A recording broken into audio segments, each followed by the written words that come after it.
šajā sērijā dzirdēsiet. Pasarg Dievs, ja es tajā, es būtu piekritus, piemēram, jaunajā vienotībā iestāties un tagad sēdēt un visu to, ko Siliņas kundze dara, tas nākt pār manu galvu. Nē, paldies par kūka. Ja es eju prom, es eju ar savu vēlētāju bāzi, plus es nevienam neiesaku par šo sarakstu balsot. Respektīvi, es visus informēju, ka viņš manā uztverē ir nebalsojums. Tu vispār šantažēji. Bija cerība saglābt to organizāciju, absolūti nomainot vadību. Šis mums neizdevās, un tad saprotot, ka nekādas pārmaiņas nav iespējams, un Bordāna kungs turpinās izdzīvot to savu stāstu tajā organizācijā, es pieņēmu lēmumu izstāties, un viss. Bet kāds pie suņa tev ir centrisks saraksts, ja tu paņem iekšā izteikti kreisu komponenti, saliec viņus vēl pirmajās vietās savā sarakstā, un tu jau viņus visu laiku atbalsti ar visām tam krievu direktoriem, ar visu to divu virzienu attieksmi attiecībā uz skolām, tu jau vairs neesi centrisks spēks.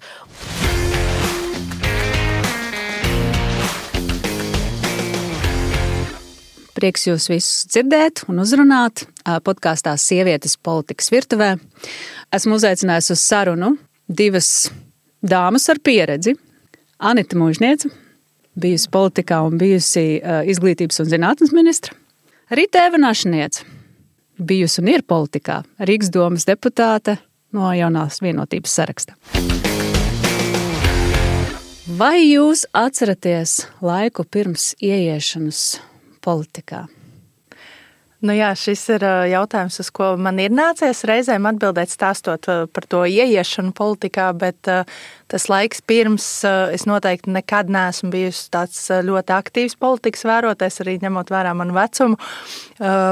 Un droši vien, ka es vienmēr esmu zinājis, kas ir ministru prezidents, valsts prezidents un izglītības ministrs, bet godīgi teikšu, ka ar to arī šīs tādas zināšanas par personībām noteikti arī aprobežojās. Skaidrs, ka mēs visi skolā esam mācījušies arī augstskolā šo to, bet noteikti nepadziļinātā līmenī un ziņas arī, es nebiju tas ikvakara vērotājs, ņemot vērā, ka es biju aizņemta savu bērnu audzināšanā, bet tādi priekšstati par to, kā tas notiek, pilnīgi noteikti atšķīrās no realitātes un tas, Pats tas sākuma laiks ir bijis tādu lielu ilūziju un ideālu pilns, laikam tā jāsaka. Tātad bija ilūzijas un ideāli? Nē, joprojām ir, bet noteikti lielāki nekā šobrīd.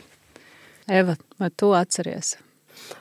Es atceros īstenībā, ka es skatījos tādu seriālu. Man patiesībā nav laika skatīties seriālus, bet Covid laikā piepaši uzradās un bija tāds Downton Abbey. Downton Abbey, kas īstenībā ir par mūžu. Un tur tāda viena no daudziem galvenajām varonēm brauc mašīnā kopā ar savu šoferi, kurš pēc būtības viņš ir īru republikāns, bet viņš tur tā kā piesmērējies par šoferi, jo nauda arī kaut ko jāpelna, nevar visu laiku revolūciju taisīt. Viņi tur abi divi brauc, un viņi saka tā, are you political? I'm very political.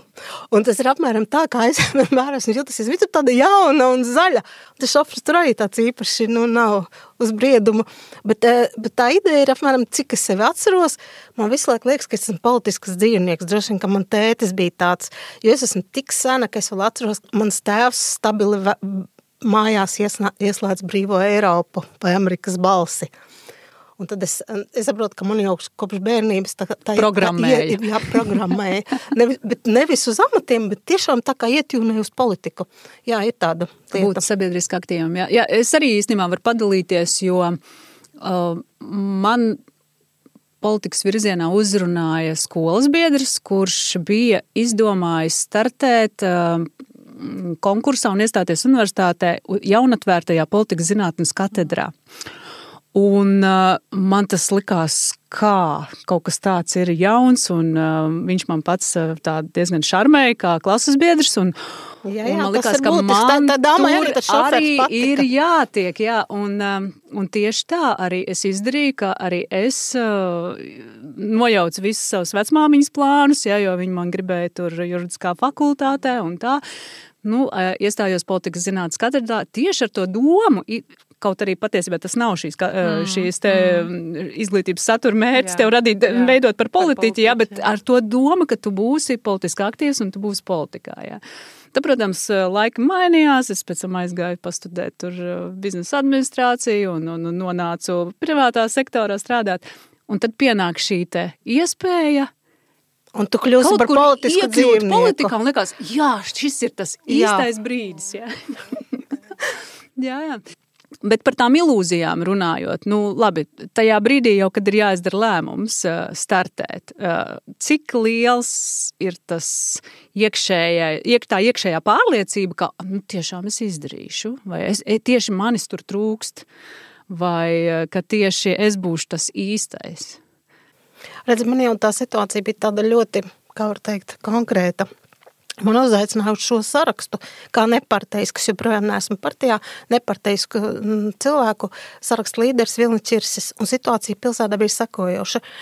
Visi bija sapratuši, ka pilsētā, kā var teikt, ir ļoti trausls elektorālais balanss. No vienas puses pilsēta var aiziet nobalsot par Ušakoviem, Buraviem, Šleseriem, šobrīd Šleseriem, bet principā par šo bloku, un tad ir šis nosacīt, mēs viņu saucam par lojālistu bloks, un šī starpība ļoti maza. Patiesībā es biju ļoti daudz jau investējusi. Es īstenībā tad, kad mums gāja visas šīs aktivitātes saistībā ar protestiem pilsētā, mums bija tātad 2 protesti Pērnavas ielas koki. Tu biji apkaimju aktīvists. Jā, mēs faktiski izveidojam veselu infrastruktūru, kampaņas infrastruktūru, un pēc tam man personīgais uzstādījums bija, es atceros, ka mēs 2 reizes, kā teikt, okupējām Rīgas domas zāli, vienreiz bija pilsoniskais fórums, otrais bija pilsoniskā apspriešana kapa tramvajam. Respektīvi, visa darbība jau ved uz to, ka vajadzīga šī varas maiņa pilsētā. Un faktiski uz to arī, kā Anita ļoti labi pateica, ideālistiskajā motivācijā mēs iebraucām visi iekšā. Jautājums, kurā punktā mēs esam, par to mēs tālāk runāsim.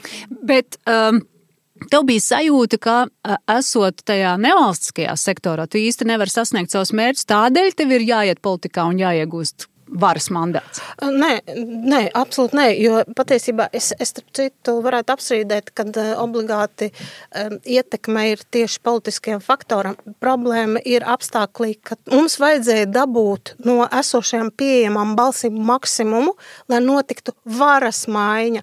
Pēc būtības es uzskatīju, ka es esmu tas seksīgais, viens no tā seksīgā piedāvājuma, lai šī varas maiņa pilsētā notiktu.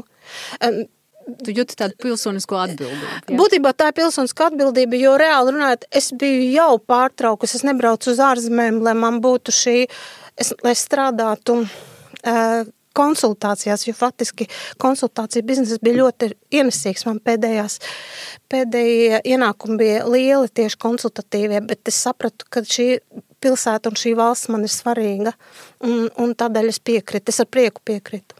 Anita, varbūt tu tieši par to brīdi jau, kad jāizšķirās startēt politikā un savu vietu, kādu tu redzēji? Jā, ideāli noteikti man nav zuduši arī joprojām, kā es teicu, tie ir kļuvuši mazāki, bet par to pašu ienākšanas brīdi kaut kur es varu vilkt paralēlis, varbūt ne tik lielos apjomos, jo faktiski es iegāju politikā cīnoties par vietējās apkaimes interesēm. Arī apkaimju aktīvisti. Tieši tā.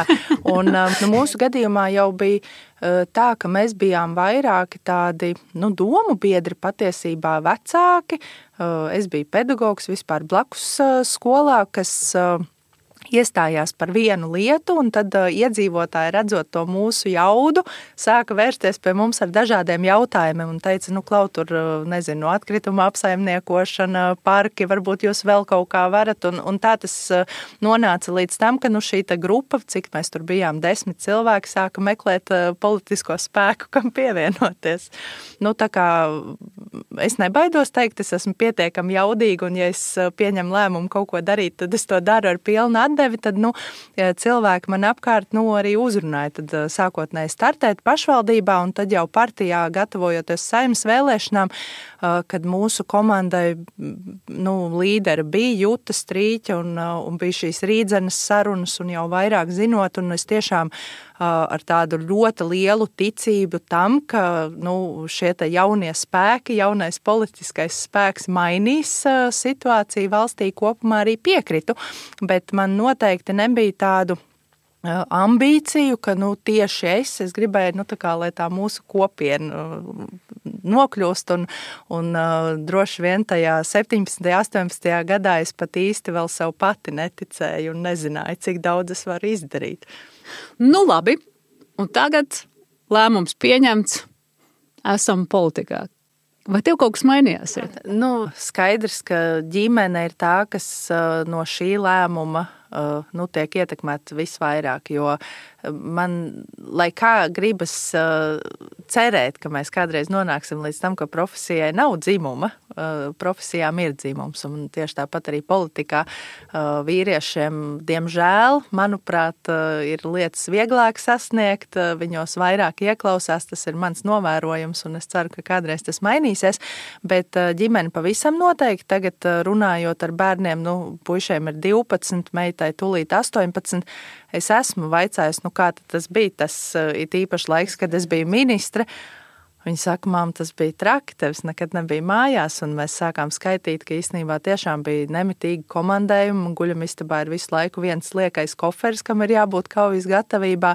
Tu nekad pat pie vislabākās plānošanas īsti neko ieplānot nevari, jo tu esi it kā, arī vecāks. Vai vispār ģimeni kaut kādā veidā var sagatavot šādam triecienam? Es domāju, ka īsti nevar, jo droši vien, ka ar šodienas pieredzi un, piemēram, situācijā, ja man vēlreiz nāktos kļūt par ministru, tad skaidrs, ka būtu lietas, ko es jau zinātu, ko tu nevari apsolīt. Tu nevari apsolīt, ka tu vienmēr brīvdienās būsi mājās, vai tu nevari apsolīt, ka tu vakarā paspēsi uztaisīt vakariņas, un tā tas, diemžēl, ir.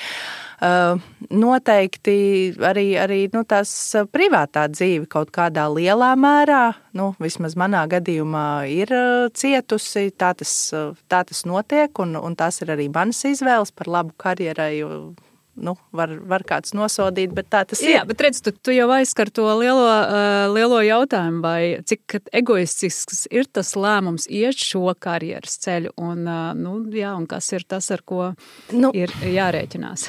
Kā lai pasaka egoistiski? Arī droši vien izveidojot savu uzņēmumu, kaut kādi upuri ir jānes, un es neticu tam, ka tādus lielus panākumus, vai tas ir bizness, vai tā ir politika, vai tas ir vienkārši darbs, var iegūt vienkārši strādājot no 9 līdz 6, ar pusdienas pārtraukumu stundas garumā. Es domāju, ka nevar.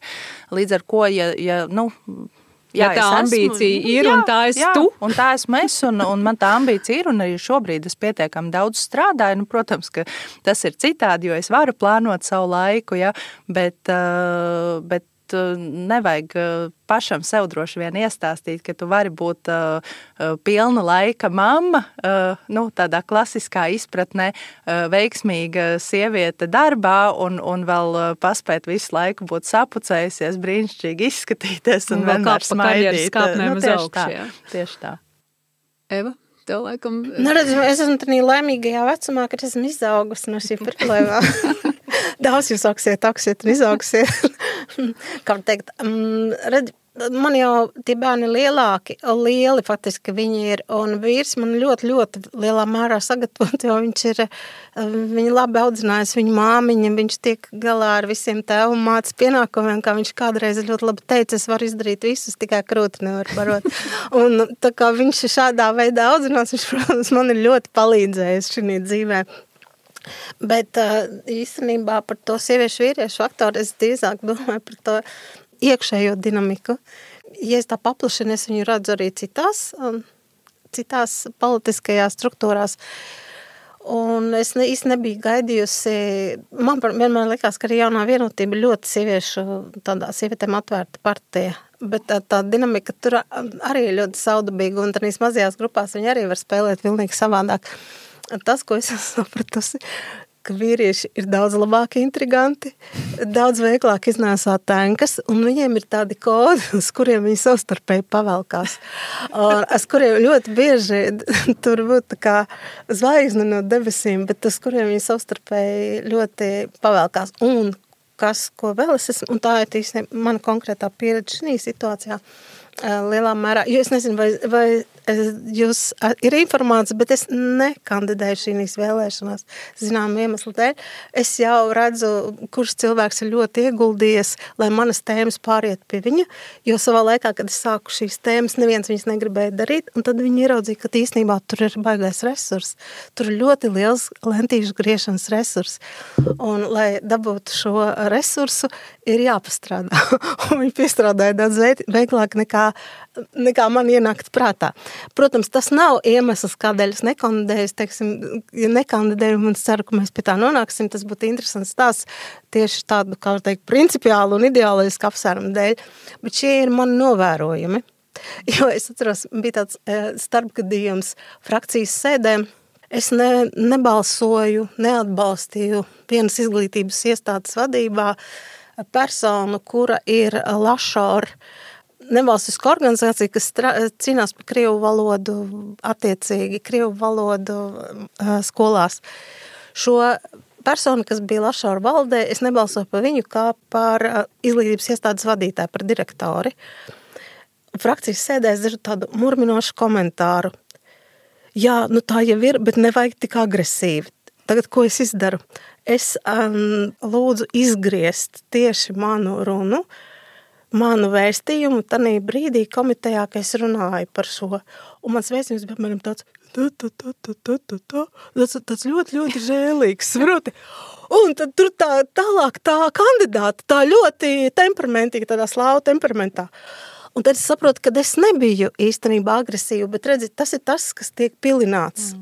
Tad, kad tev ir ļoti skaidrs vēstījums un skaidrs viedoklis, tu būsi agresīva. Tad, kad tu būsi mierīga, diplomātiska un sadarbīga, tad tur būs tāda ne šāda, ne tāda, atkal par tevi būs komentārs. Respektīvi, par tevi vienmēr gaidīs šis veiklais komentārs.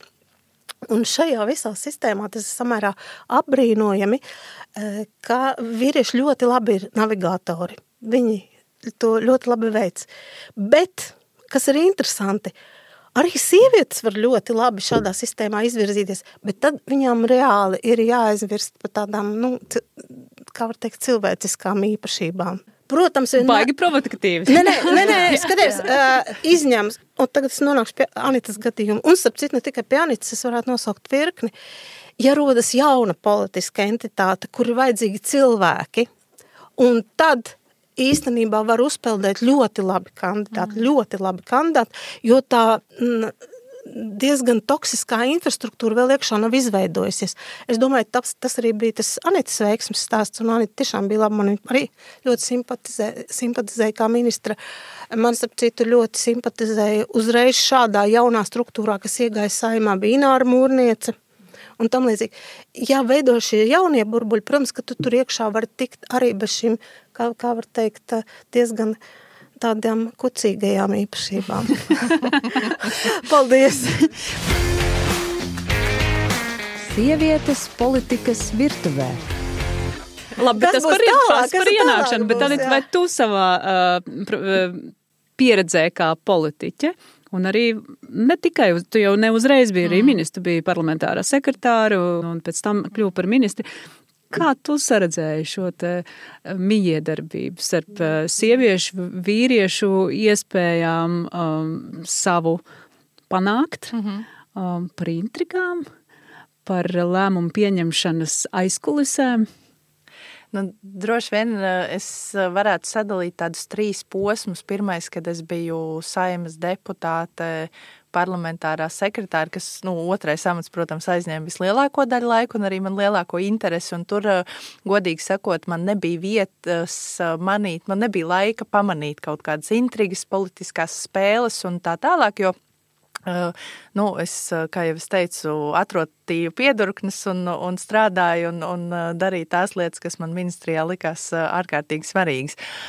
Tad tas otrs laiks, kad es biju tikai deputāte, arī frakcijas priekšsēdētāja biedre, tur jāsaka tā, man liekas, tā bija tāda ļoti laba skola tieši par to lēmēju varas virtuvi, par to, kā vispār koalīcija var strādāt, par to, kā tie lēmumi tiek pieņemti, un skaidrs, ka arī nonākot situācijā, kur man ir jāpārliecina savas frakcijas kolēģi par kādu balsojumu, jo nevajag domāt, ka iekļūstot parlamentā vai kur citur, kur darbojas demokrātija, mēs katrs to darīsim tieši tā, kā gribam, vai ne, un ir kaut kādi kompromisi.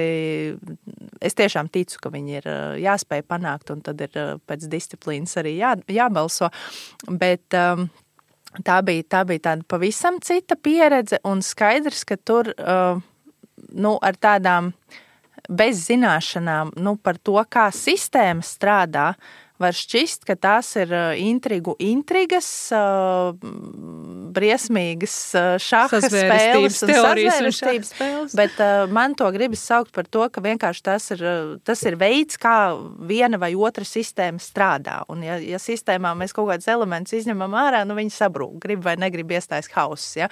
Un tad tā trešā lieta, kas ir jau darbs ministrijā, kur savukārt arī tādas, es nevarētu teikt, ka ministru kabinetā būtu kaut kādas, tur vīriešu intrigas pret sievietēm. Mēs bijām, 2 ministras, pēc tam 3 bijām vienu brīdi, bet, skaidrs, ka mazākumā. Bet tas, ko es teicu ar to, ka vīriešiem ir vieglāk noteikti, jo, viņi, sievietes domā vienā veidā, vīrieši domā citos veidos. Un es domāju, katra sieviete man piekritīs, mums ir tāds niķis, par katru jautājumu ārkārtīgi labi sagatavoties. Ir viss, ir argumenti, ir fakti, ir plāni, ir veids, kā nonākt no punkta A līdz punktam B, un tu vari ministru kabineta sēdē un stāstīt, un tiešām, punkts pa punktam, faktoloģiski, absolūti precīzi, un tev kolēģi, viņi tevi dzird, tavs runas laiks ir beidzies, vēl kādi 2-3 izsaka savu viedokli, un tad, kādā trešā piegājienā kolēģis vīrietis saka precīzi to pašu, ko tu esi pateicis. Jā, kolēģi, tā ir brīnišķīga ideja, vai kā mēs to ātrāk neiedomājamies. Un tie ir tie mazie brīži, kad liekas, kāpēc? Ja? Tad viņi izmanto nedaudz to, ka sievietes izdara mājas darbie. Es pieļauju, ka tur arī nav nekāda ļauna nolūka, ka tā ir vienkārši, tas ir veids, kā viņi dzird viens otru, varbūt labāk, varbūt... Jā. Man ir, jāsaka godīgi, man ir vienmēr bijis nedaudz bailes strādāt kopā ar sievietēm, jo tāda sajūta ir, ka tās, kuras tomēr ir orientētas ļoti uz karjeru, ka viņās varētu būt tā intrigas deva daudz lielāka nekā vīriešiem. Tas tāds mans priekšstats, un es īstenībā diezgan komfortabli jūtos tad, ja vairāk ir, tā skaitā arī politikā vīrieši. Jo redziet, arī tā pieredze jau rāda, ka nevienmēr tās sievietes pat pieņem tos lēmumus tādus, kas liekas ir tie, kas būtu par ko sievietēm būtu vairāk jārūpējas. Ja? Piemēram, tur par ģimenēm, ja, vai par veselību, vai par to pašu. Daudz vietu liekas, kā sieviete ieprogrammēta būdama māte, ja, pat tādas lēmumus var pieņemt. Tā kā, jā, tāds katram droši vien sava tā pieredze, bet tu aizkār ļoti labu tēmu par to, kā ir ne tikai droši vien savi partijas biedri vai frakcijas biedri jāpārliecina dažreiz par kādiem lēmumiem, balsojumiem, bet droši vien arī vispirms sevi ir jāpārliecina par dažiem balsojumiem. Jautājums, cik mēs varam būt paši par sevi kā brīvi cilvēki politikā? Skaties, jebkuram cilvēkam ir sarkanās līnijas. Pie tā apjoma, ko mēs strādājam, un īstenībā saimā, bet tieši tas pats ļoti labi atceros, kā bija saimā, jo es esmu strādājusi tieši tādā nodrošinājuma daļā, es biju tas vecākais konsultants komitejā attiecīgi, pēc tam Muniecē biroju vadīja. Pie tā apjoma ir ļoti liels segments, ko patiesībā tu nefiltrē. Tu nezini, tu paļaujies to, ka tavi kolēģi, kas specifiski, kas to strādā, viņi zina. Un līdz ar to, jā, tanī brīdī, ja vien tu neesi baigi iurbies vai bijis kaut kāds fona skandāls, dabīgi, ka tu balsosi. Un tad ir kaut kādi elementi, kur ir sarkanās līnijas. Man ir grūti pateikt, kā tas ir, ja tu esi partijas biedrs un frakcijā. To Anita mums tūlītās izstāstīs. Jūs abas divas man pastāstīsiet. Bet konkrēti man ir bijušas šīs sarkanās līnijas. Tātad es nebalsoju par izglītības iestādes direktori, kur nevarēja pabeigt nevienu teikumu latviski. Kaut gan ir faktiski koalīcijā pat salasīja viņai balss. Protams, ar opozīcijas lielu palīdzību. Es nebalsoju par šo Lašoru. Es jau kuro gadu nebalsoju par Pozitīvusu. Ok, tie ir ļoti daži, protams, tie balsojumi, bet man ir šīs sarkanās līnijas. Godīgi sakot, bet viņas jau var uzpeldēt. Nav jau tā, ka tu visas tās līnijas var iepriekš apzināties. Ja?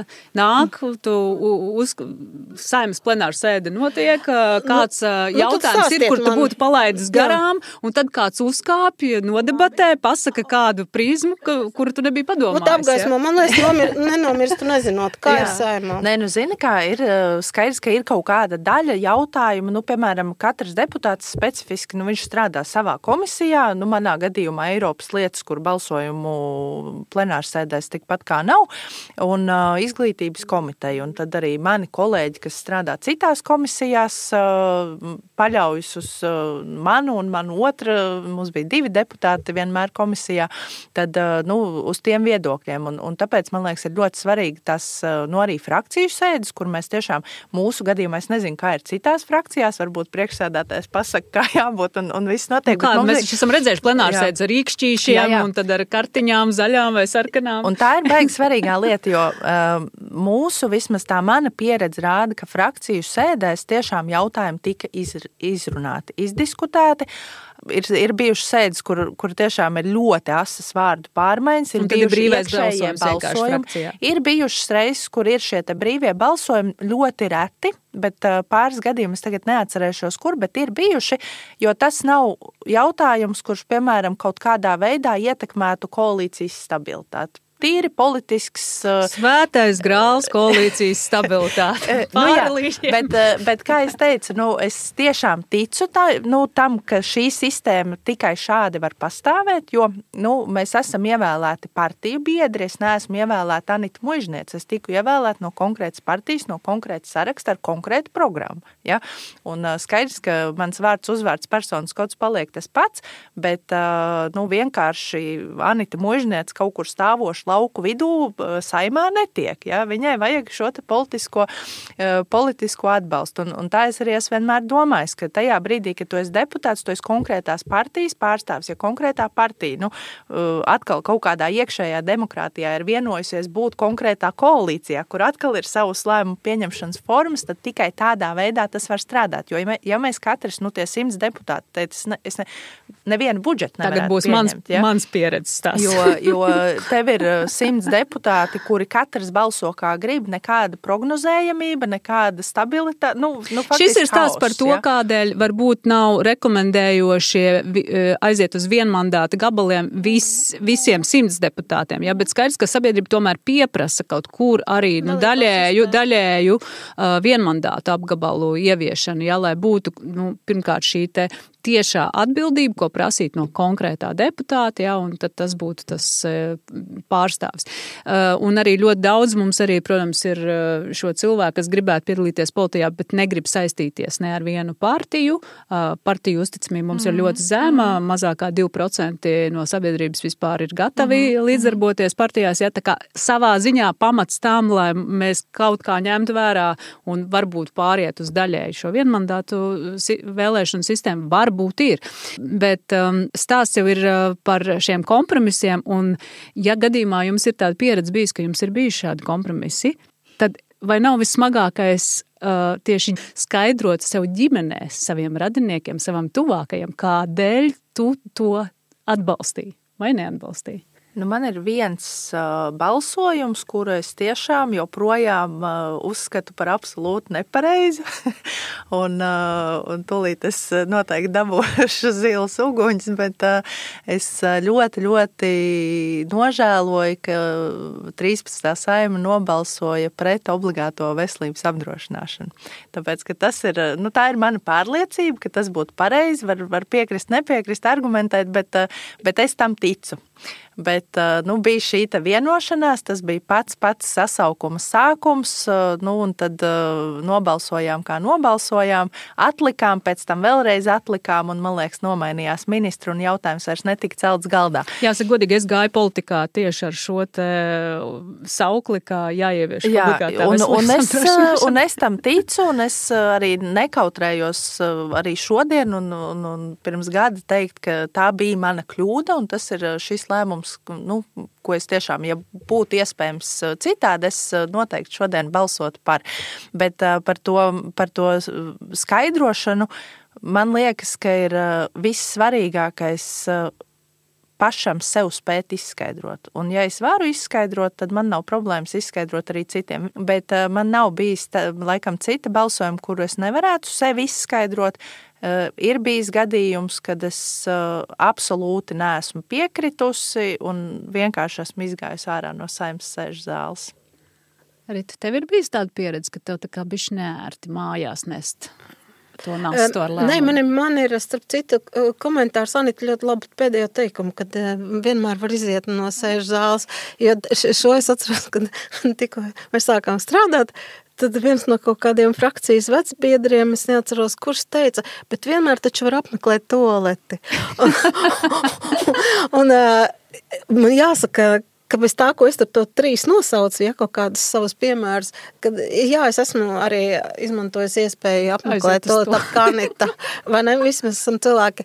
Attiecībā par ģimeni, nē, es negribu, lai man rastos iespējas klausītājiem, ka mans vīrs ir absolūtais tupeļu varonis, jo viņš īstenībā tāds nav, bet viņš īstenībā neko tā baigi nav apšaubījis. Viņš faktiski uzskata mani pat diezgan tādu principiālu meiteni. Un tas varbūt arī tas, kas viņam zināmā mērā simpatizē, jo viņš vairāk ir tāds vidējais latviešu puisis, un viņam liekas, redz, kā viņi to ir tādi principiāli. Un tā kā mani balsojumi noteikti ne manas apšaus vīri, ne intīmo dzīvi nekādīgi vērā neietekmē. Vienīgi, ko es vēl gribēju teikt, ir viena lieta, pa ko es tagad nožēloju, ko es esmu balsojusi. Tas konkrēti mums bija balsojums par vienas konkrētas personas atcelšanu no amata, bet tā kā šī persona šobrīd ir atbildīga, un tur manuprāt, ir aizbraucis galīgos brikšņos, tas ir par civilu aizsardzību vicemēre. Es domāju, ka mēs esam šobrīd ļoti tādā bīstamā situācijā attiecībā tieši Rīgā ar patvērtņu sistēmu, un mums nav evakuācijas plānu, visu pārējo. Es nožēloju, ka es balsoju par to, ka viņa paliks amatā. Bet, Rita, un es balsoju tieši sieviešu solidaritātes dēļ, starp citu. Viņa vienmēr pret mani bija ļoti uzpūtīga, ir joprojām man diezgan tāda uzpūtīga, augstprātīga, bet es nobalsoju tieši šī aspekta dēļ, un tagad es sapratu, ka varbūt nevajadzēja šī aspekta dēļ. Bet redzi, tā tad tu neesi nogurus no politikas, un tomēr pāris nedēļas atpakaļ esi paziņojusi, ka tu šogad Rīgas domas vēlēšanās vairs nebalotēsies, tā tad savā ziņā aizēja no politikas. Vai tu vari pastāstīt iemesls tam lēmumam? Nē, es esmu joprojām arī politikal. Tas, kad es tur neesmu. Tieši tāpēc es arī aizēju, jo skaties, ja es neaizietu, lūk, tad gan man vajadzētu gan vīram, gan bērniem paskaidrot, jo tur ir ļoti specifiski šo. Tātad jaunā vienotība mēs visi zinām, kā viņiem iet ar reitingiem. Sliktāk kā lokam nevar būt, bet droši vien, kas vienmēr var būt sliktāk. Un tad viņiem, es nezinu, no kurienes viņiem ienāca prātā, ka viņi uzlabo šo piedāvājumu, piestiprinot, attiecīgi, es nezinu, ko pārstāvot kāds Rīgai dažas individus, no kuriem viena vicemēra, kuri jau faktiski vada šo īstenībā virzienu, kas galīgi aizgājis ir grīstētas civila aizsardzība, un otra Geikins kundze, kas ļoti specifiska kundze, kas ir tomēr ļoti kreisi noskaņota kundze, un kurai vienotā skola nozīmē droši vien kaut ko citu, nekā mēs to redzam. Esam ar to sadūrušies. Jā, jūs esat sadūrušies. Kas pat pa sevi droši vien, starp citu, ir diezgan patīkama kundze, bet kuras uzskati atrodas viņas riktīgi pāri okeānam no manis. Lūk, un ja es būtu palikusi šī frakcijā, respektīvi šī vēlēšana sarakstā, tas nozīmē, ka es ar savu reputāciju un saviem darbiem pēc būtības atbalstīt šos cilvēkus, kurus, manuprāt, vajadzētu tagad no politikas ļoti, ļoti tālu turēt. Nu, viņi varētu būt, bet varbūt, ka viņi varētu kaut ko citu darīt, pilnīgi kaut kādā citā tēmā. Man absolūti nav žēl, ka viņi arī ir politikali. Jā, bet varbūt pa citu virzienu. Un, jā, un tad gan mans vīrs man nesaprastu. Lūk, un tieši tāpēc es nevienam nevarētu paskaidrot, kāda suņa pēc atrodos šādā kompozīcijā. Tātad tas bija tavs lēmums. Tas ir ļoti politisks mans lēmums. Un turklāt vēl viens, jūs iedomājaties, cik es biju naiva, man bija piedāvājumi no citām frakcijām, tostarp no ļoti, ļoti cienījami piedāvājumi iet viņu sarakstā un ļoti labā vietā un vēl ar papildus bonusiem. Un es uzskatīju, ka nē, ka man jāpaliek ar Jauno Vienotību. Tas taču ir baigi tā pareizi. Es esmu lojāla. Un tad viņi uztaisīja šo kompozīciju. Nu, un tad es izdarīju savu lēmumu, bet es joprojām jūtos ļoti politiska. Bet vai tu izrunājies ar Jauno Vienotību, pirms tu pieņēmi šo lēmumu? Vai viņi piedāvāja kādus kompromisus? Vai bija... Nē, skaties, nu kā ar tādu Jauno Vienotību, kā kaut kādu lielo tautas kurālu, es nerunāju. Es jau jūtu, kad tā kā, nu, es zinu kā, kad sievietēm, kā var teikt, politikā varbūt kaut kas nepiemīt, bet intuīcija viņām neizmirst. Respektīvi, es aizgāju runāt ar pirmo personu. Jo, jāsaprot arī, ka Jaunā Vienotība nav piramidāli organizēta. Jaunā Vienotība ir tā kā pontons, kāpēc viņa vienmēr peld, jo viņai ir policentriska. Ne, bet taisnība. Viņai ir policentriska, respektīvi, tad es aizēju pie sava policentriskā pontona, apsēžos viņam pretī, es biju atnācis kaut pusstundu runāt, bet tur bija atkal kaut kādi štrunti, kaut kas bija noticis, visu laiku tas ugunsdzēšanas režīms, mums bija mazāk laika. Un es teicu, es tāpēc atklāt teicu, ka, nu, ja tad konspektīva saruna tāda, ja saraksts būs tāds, tad man šis saraksts nav interesants. Plus es neatceros, vai tieši šī sarakstā, bet pēc tam vēl tur bija kaut kāda saraksts un vēl tur bija runa ar kaut kādiem citām darbojušām personām. Es tā dodu ziņu, kad, ja es eju prom, es eju ar savu vēlētāju bāzi. Respektīvi, es neeju sarakstā, par kuru es pati nebalsotu, nu, kas ir principiāls jautājums, vai ne? Plus es nevienam neiesaku par šo sarakstu balsot. Respektīvi, es visus informēju, ka par šo sarakstu viņš manā uztverē ir nebalsojums. Tu vispār šantažēji? Nē, pagaidi, skaties, es... Figuļiņas. Nē, nu labi, es nostādu, es pasaku principiāli, skaties, uz mani tas nestrādā. Mums jābūt diezgan skaidrai sarunai. Es domāju, ka kas ir būtiski arī, iespējams, ka daudzi to tā neuzskata, bet tas ir mans personīgais kauts, ka jābūt ļoti skaidriem tiem spēles noteikumiem. Jo, starp citu, kas man likās būtiski Jaunajā Vienotībā, man principā liekas, ka Latvija ir vajadzīgs centrisks saraksts.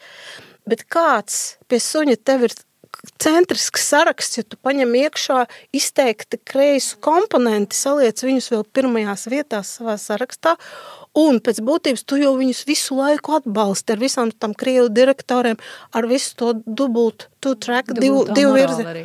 divu virzienu attieksmi attiecībā uz skolām, tu jau vairs neesi centrisks spēks. Un te ir tas principiālais jautājums, ir jābūt ļoti skaidriem spēles noteikumiem. Es pateicu, kādi ir mani noteikumi, tad tur man nevarēja pateikt. Visu laiku tas signāls bija, ka pēc būtības mums jau ir svarīgi, lai nobalso par budžetu. Pēc būtības tas signāls tika dots, mēs viņiem dodam cerības, tāpēc, ka viņi nobalsos par budžetu. Bet beigās izrādījās, ka viņi ne tikai nobalso par budžetu īstenībā. Budžeta balsojums jau bija kad decembrī? Jā, beigās izrādījās, ka viņiem visiem ir jānodrošina vietas sarakstā. Beigās vēl izrādījās, ka visi pārējie pabīdīsies, viņi būs līderi. Un vislabākais, kad saproti, tu apskaties, reitinga nekāda. Saproties? Un arī tie cilvēki taču nenāk īstenībā ne ar kādu reitingu un pienesumu. Nē, tie cilvēki arī ir tie. Es paskatījos arī viņu reitingus. Restīvi, tu zini, uztaisies tādu klibo pīļu floti. Un iedomājies, bāc, ka tu baigi peldēsi. Saproti? Nē, nu, es nestrīdos, varbūt viņi ir redz kaut kādas, saprot, jo ir arī baigas arī jābūt paškritikai. Varbūt viņi redz kaut kādu tādu pienesumu, ko es vispār te savā prātā neredzu. Bet man ir jābūt arī principiāli, tā kā es neredzu, es esmu principiāli pēc sevi un saku čau. Sievietes politikas virtuvē. Nu, godīgi pret sevi, un man patīk tas, Godīgi ko pret Rīta sevi, saka, īstenībā tā nav nekāda šantāža. Tas ir tāpat kā paņemt darbā darbinieku, tāpat kā, es nezinu, iestāties kaut kur strādāt, tie ir godīgi spēles noteikumi. Nu, viss, Mani noteikumi ir A, B, tādi. C, otrai pusē tādi nedara, vai ne? Bišķiņ pieskarsimies arī tavai aiziešanai no politikas. Bija 14. Saeimas vēlēšanas, partija, ar kur tu startēji vēlēšanās, nepārkāpa 5% barjeru un burtiski ļoti ātri sekoja tavs lēmums aiziet arī no partijas. Tu uzmeti partiju, partija uzmeta tevi vai kādēļ šie lēmumi? Nē, es domāju, ka nevienu neuzmeta, bet JKP, es jau nespēju izsakot līdz, kā šo spēku šobrīd sauc, ja, jo tur tie... Kā viņus atšķirt? Es nezinu, viņiem tur tie nosaukumi mainās un mainās, es arī īpaši nesakoju līdz, bet es esmu bijis komandas spēlētājs, un jāsaka, pirms 14. Saeimas vēlēšanām arī man, nav noslēpums, bija ļoti labs reitings, netipiski izglītības ministram, un bija šie te piedāvājumi, bet to es nebūtu sev varējis piedot, ja es būtu, tā teikt, salīgus ar kādu citu, vai ne, un tikai tāpēc, lai nokļūtu amatā. Bet tas, ka konservatīvie varētu nepārvarēt 5%, un tam bija vairāki apsvērumi, kurus varbūt arī es un mani ministrs darbi nevarēja vairs izglābt, bija skaidrs, kaut kāds, vismaz man pēc sajūtām jau pavasarī droši vien, mēs nospēlējām līdz galam, līdz pēdējai dienai, līdz vēlēšanām, un tad faktiski pēc mēneša aptuveni gan es, gan Tālis Linkaits, mēs valdi aicinājām, tā teikt, atkāpties. Tas bija mūsu, es joprojām uzskatu, ka iespējams bija cerība saglābt to organizāciju, absolūti nomainot vadību, tad neejot pa vecajām sliedēm, šis mums neizdevās, un tad saprotot, ka iekšējā organizācijā nekādas pārmaiņas nav iespējams, un Bordāna kungs turpinās dzīvot savu izdzīvot to savu stāstu tajā organizācijā, es pieņēmu lēmumu izstāties, un viss. Tev šie lēmumi ar ģimeni vai ar bērniem vai kaut kā, vai viņi atvieglot uzelpoja, kad... Vai tas bija lēmums ne tikai izstāties no partijas, bet tā kā vēlēšana rezultāti ir zināmi, viņi nav iepriecinoši, vai tas bija tajā brīdī lēmums arī, kad tu ej prom no politikas? Tajā brīdī, jā. Jo, skaidrs, tu neesi ievēlēts. Protams, ka tu esi ārā no politikas, vai tu pieņem lēmumu vai nē. Un godīgi sakot, ļoti ilgu laiku, sākumā es vēl tā kā domāju par to, kā es varētu atgriezties, jo man patīk, es neslēpšu. Tad, kaut kādu beidzamo laikam gadu, pusotru, pat jāsaka, es esmu bijusi ļoti lielās pārdomās, vai tas vispār ir tas, ko es vēlos, jo ir ļoti daudz labu lietu, joprojām tie ideāli manī nav nomiruši, bet tā iziešana ir ar diezgan lielām blaknēm Latvijas gadījumā.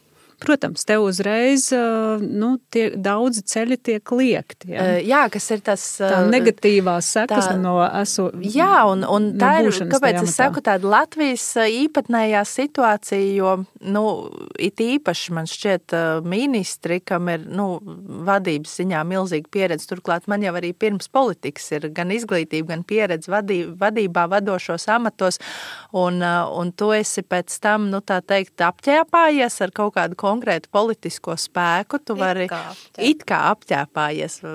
Pats jau esi tur iekāpis, vai ne? Bet darba devēji ļoti baidās, nezinu kādu kāpēc baidās? Tāpēc, ka Latvijā, mēs varam stāstīt, ka mums viss ir ļoti skaisti un tā kā Eiropā, nav, ja, un joprojām ir kaut kādas šīs negatīvās ietekmes, no kā dalība politikā ir spitālība. No apmēram, ja, un uzņēmējs baidās, jo viņam tiks piešūts kaut kāds konkrēts vārds, kurš iespējams nedraudzējas, piemēram, ar jauno vienotību, ja, un tā tālāk, un ir grūti, un man tādā ziņā ir viss kārtībā, ir labs darbs, bet es zinu, ka ne visiem tā paveicis, ja, un tas nav viegli. Bet redzi, tu stāstīji par to, ka, tu startējies no tā saraksta, un tad tu principā apzinies to, ka tu bez tā saraksta būtu nulle, tu nebūtu ticis ne saimā, nekur, neko. Viņi būtu bez Anitas nulle. Man liekas, ka, saproti, šitas īstenībā, šis gan bija sieviešu gājiens, to vai izravēsim. Šito mēs izravēsim. Ja skaties, kas pienesa viņiem, es ļoti labi atceros viņa kompozīciju. Labi, es nerunāju par sākumu, kad bija Juras tur zādā, bet, teiksim, reāli tie pienesošie ministri bija Linkaits un Možniece. Respektīvi, viņi pienes. Tas ir tas, kā man notiek ar pontoniem saraksta. Pontons man raksta. Mēs tev vienmēr esmu atbalstījuši. Uz ko es viņiem rakstu? Nē, es jūs vienmēr esmu atbalstījis savu reputāciju un saviem darbiem. Malec. Amen. Malec. Jā, bet es gribēju padalīties to savu pieredzi. Es nonācu saimā 11. saimā ar Zatlera reformu partiju, un skaidrs, ka es arī īstenībā tā naivi un idealistiski skatījos uz to programmu, un man bija pārliecība, ka es varu dot pienesumu. Man ir laba izglītība, laba tur pieredze privātajā sektorā, un tieši tas varbūt tā caurspīdīgu ienešana un racionāla un optimāla sabiedrības budžeta līdzekļu tērēšana, tas bija tā kā tas mans moto. Un tad rodās šie privātie konflikti, un kā tu gāji pie pontona vadītāja, es gāju pie Zatlera kungu, un es viņam stāstu tas, ko es redzu, kas briest, ka tā frakcija jaunizveidot ir, bet patiesībā tie visi elementi, kas tur ir ievēlēti, viņi netiek ņemti vērā, kad ir tikai un vienīgi kaut kāds tāds partijas vadības tā vīzija un tā arogance pret tiem citiem ievēlētiem deputātiem auga ar katru dienu, un sākās kaut kāds mobbings un tam līdzīgi, un tad tu mēģini tā kā vēl rast to sadarbības taciņu, mēģini atrast, un nē, uzrunājiet man par prezidentu. Ja. Un nav tad beigās variantu, un tu saproti, ka tev ir jāiet tas ceļš, ka tu atdalies. Ja. Bet tā kā mēģini turpināt par tām idejām, ar kurām tu esi nācis, par viņām arī iestāties. Jo jūsu gadījumā jau bija drusku citādi. Pirmkārt, jums arī tā kopa izveidojās, nebija jau strauji, tā, ka tu viena un diezgan strauji. Un redz, kā es teicu, mūsu gadījumā bija tā, ka mēs no pirmās līdz faktiski beidzamai dienai, kā frakcija, vienmēr esam bijuši to pat citu partiju kolēģi uzsvēra tādi tiešām saliedēti, disciplinēti, izrunājam un ejam uz priekšu, vai ne? Ja frakcijā rodas kaut kāds būtisks nesaskaņas, ja sākas šīs spēles, es domāju, saprātīgi lēmumi un, kā teicu, meklē tos ceļus līdz brīdim un tad, ja nav, tad šķirās, vai ne? Skaidrs, ka vēlētāju pusē ir ļoti grūti, manuprāt, saprast, jo uzreiz, tu izstājies ārā, tu esi staigātājs, iestājies citā partijā un jā, bet šī atbildība it kā un tā kaut kāda tā sirdsapziņa moka ilgi, jo, piemēram, tā, ka 11. saima gājas beigām, es jau biju sasaistījusies ar Nacionālo apvienību, jau devusi viņiem savu jāvārdu, ka es partijā stāšos iekšā, jo man tā ģimeņu lieta jau bija interesēs, es biju demogrāfijas lieta apakškomisijā, bet man pašai likās, ka es nedrīkstu startēt 12. saimas vēlēšanās, jo tas būs tā kā, kaut kāds tāds man sirdsapziņas pārkāpums, ka es tā vienu saimu ar tādu partiju, otru ar tādu, un es vienkārši pieņēmu to lēmumu, ka es nestartēšu tādēļ, ka tas nebūs zolīdi, ja es uzreiz startēšu no nākamās partijas saraksta. Vai te ir vispār vieta tādai redzē, pieklājībai un sirdsapziņai? sirdsapziņai? Mēs esam apmēram ar šo problēmu. Mums tā kā anonīma alkoholiķa klubs. Mums visām ir viena no šī problēma. Jā, par ētiku. Bet apskaties, cik ātri gāja šajā. Tas piemērs tieši tas klasiskais, skaties, Staķis aizlaiž uz Briseli. Viņš bija kā, vai ne, tur viss viņam šokolādē. Skaties, Geikins kundze bija ar progresīvie gāja no koalīcijā. Geikins kundze Pļurks ieiet koalīcijā, paliek amatā. Atkal viņai nav nekādas problēmas. Un kož Rīgai, bet kauns Rīgai, tur ir augstākā vispār pilotāža. Vispār kāda tur vajadzīs partija tur. Bet bāc paliek amatā. Redz, mēs sežam kaut kādā kambarī, 5. stāvā, un tad viena otrais stāstam. Nē, bet kampers ir baigi foršais, bet redz... Nē, kampers ir foršais, bet redz, mums ir problēma, mums ir zilādi, saproties. Es mēģinu būt nopietni, jo šis galā nav ne stand-ups, ne humor šaus, bet... Bet mēs taču nopietni sazināju. Bet redzi, un ir tā lielā, mēs sākām par to, kas mudina ieiet politikā. Un man liekas, tā viena no lielajām problēmām, un es gribu cerēt, ka arī 50 un 70 gados es teikšu tieši to pašu un domāšu, ka ir ļoti liela starpība, vai tu ej politikā varas dēļ, un tad tā ir viena spēle, vai tu ej izdarīt konkrēti sev vēlam, tad lietas, kurām tu tici, kuras tu vari objektīvi, zināšanas pieredzes spēt izdarīt. Un tas ir pavisam cits stāsts, un man liekas, ka ir tas, ka drusku grauž tā sirdsapziņa, kā es tā kandidēšu, manā gadījumā jau ļoti līdzīgi. Pavasarī mēs zinām, ka visticamāk 5% nebūs, man ir labs reitings, tagad es varētu izvēlēties tur. Un es tagad iedomājos, pasarg Dievs, ja es tajā, es būtu piekritus, piemēram, jaunajā vienotībā iestāties un tagad sēdēt un visu to, ko Siliņas kundze dara, tas nākt pār manu galvu. Nē, paldies par kūkām, un tā spēle jau ir tādā ziņā, ilgtermiņa. Tas ir tie 4 gadi, kas ir tajā saimā, tas ir tik mazs posms no dzīves, bet ja es tagad lēkātu, tur tā tikai, lai saglabātu amats, kā Geikins vai citi, nē, tad es arī nevarētu spogulī paskatīties. Tā kā man liekas, ir labi, ka viņi drusku pagrauž un pieņemās lēmums iepauzēt, jo atgriezties jau vienmēr mēs varam paspēt. Tātad jautājums par atgriešanos. Vai būs drosme atgriezties? Zini kā, es jau tādu padzīvojos jaunietis, es tā kā jūs pāri ielai tur, piemēram, infakts, un es tā kā neaizvelkos līdz tā vietai, kur man piedāvā otro vietu, piemēram, vēlēšanu sarakstā. Nē, man ir tāda, protams, sajūta, īstenībā tas bija jau pirms, faktiski es kaut kur 11. gadā, 11. gadā es tā mīnus plus atgriezos Latvijā. Es laikam, man bija dažas konsultācijas, bet tās ņēma īstermiņu. Līdz ar to no kaut kāda zināma laika perioda es esmu šeit, un man liekas, ka no tā laika perioda, un pirmā bija kaut kāda blogu publikācija dienā, kad vēl diena nebija pārdota, jeb tikko bija pārdota, un tas bija par latviešu skolām un par izglītību latviešu valodā. Man tur regulāri lamāja par fašisti un nacisti un visu, ko var sakot, lamāja par to, kas tāpat šobrīd notiek un visiem liekas normāli. Bet tā ideja ir tāda, ka man liekas, ka es visu laiku esmu bijusi tādā politiskajā straumē, un es pat īstenībā nejūtu, ka man kaut kur būtu jāatgriežas.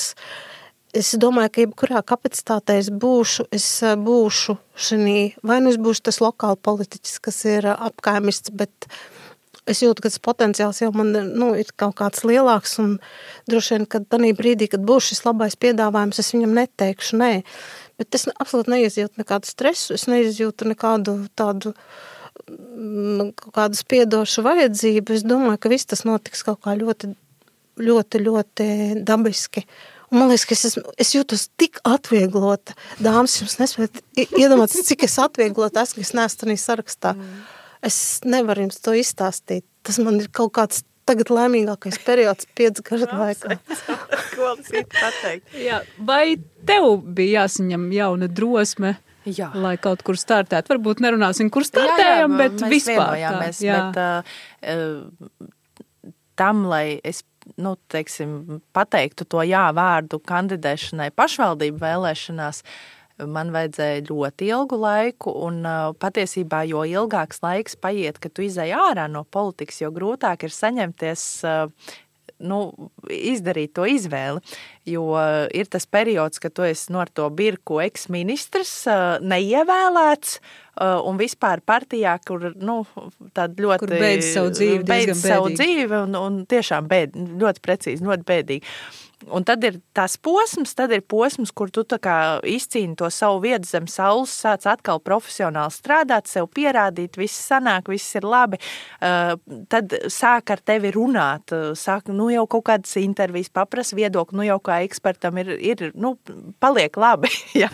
Un tad tev nāk tas piedāvājums, Klau, vai tu negribētu kandidēt, un tu tā sēdi, un nav noslēpums, esmu vienīgais, šobrīd vecāks mājās, mēs, teiksim, esam ar vīru izšķīrušies, un līdz ar ko man ir sava saimniecība vienatnē jāved, un tā ilgi ir jāpadomā, vai tu gribi, to 4 gadu dēļ atkal, pēc tam iziet, atkal tur cīnīties, pierādīt kaut ko, tā, bet lēmumu es pieņēmu, tiesa gan par pašvaldību, jo tas tomēr ir darbs, pašvaldībā ir apvienojams arī ar profesionālo dzīvi. Ko tu šobrīd negribētu pazaudēt? Ko es noteikti negribu pazaudēt, jo, 33 gados ar visu to, ka tev ir, es uzskatu, ka man ir ļoti labs CV un pieredze priekš tiem 33 gadiem, pusgadu pierādīt, cīnīties kādam, ka tavs 3 augstākās izglītības, pieredzes,